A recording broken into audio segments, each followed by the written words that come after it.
Hi friends, இன்றைக்கான அரசியல் தகவலை பார்த்துடலாமா? தமிழக அரசியல் களம் 2026 சட்டமன்ற தேர்தலை நோக்கி சூடு பிடிக்க தொடங்கியுள்ள நிலையில் அதிமுக தலைமையிலான கூட்டணியில் பல்வேறு அரசியல் கட்சிகளும் அமைப்புகளும் இணைந்து ஆதரவு தெரிவித்து வராங்க. இதன் ஒரு பகுதியாக தான் கொங்கு நாடு முன்னேற்ற தமிழக கழகத்தின் தலைவர் பெஸ்ட் ராமசாமி சேலத்தில் அதிமுக பொதுச் செயலாளர் எடப்பாடி பழனிசாமியை நேரில் சந்தித்து பேசியிருக்காரு. வரவிருக்கும் தேர்தலில் அதிமுக கூட்டணியின் வெற்றிக்காக தங்கள் கட்சி முழுமையாக பாடுபடும் அப்படின்னு உறுதி கூறியிருக்காரு. அதற்கான அதிகாரப்பூர்வ ஆதரவு கடிதத்தையும் வழங்கியிருக்காரு.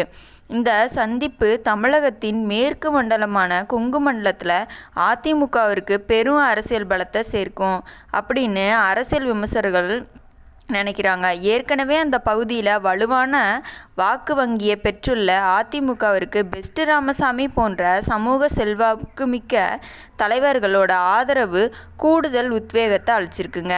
தொகுதி பங்கீடு மற்றும் தேர்தல் வியூகங்கள் குறித்த ஆலோசனைகள் தீவிரமடைஞ்சுள்ள நிலையில் சிறிய கட்சிகளோட இந்த தொடர்பு ஆதரவு திமுக தொண்டர்களிடையே பெரும் உற்சாகத்தை ஏற்படுத்தியிருக்கு.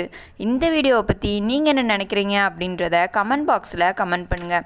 மேலும் நாளைக்கு வேறு ஒரு கட்சி வேறு ஒரு தலைவர்களை பற்றின செய்திகளை கொண்டு வரேன். இதை பற்றி நீங்கள் என்ன நினைக்கிறீங்க அப்படின்னு கமெண்ட் பாக்ஸில் கமெண்ட் பண்ணுங்கள்.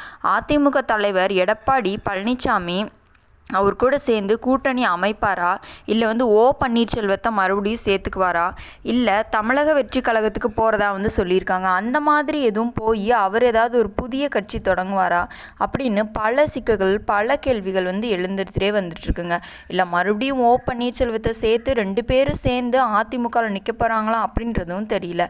ஆனால் நம்ம எடப்பாடி பழனிசாமிக்கு டிமாண்ட் ரொம்பவே அதிகங்க. பொறுத்திருந்தான் பார்க்கணும் தேர்தலில் என்ன நடக்க போகுது அப்படின்னு சொல்லிட்டு. மேலும் நாளைக்கு பார்க்கலாம். Bye friends.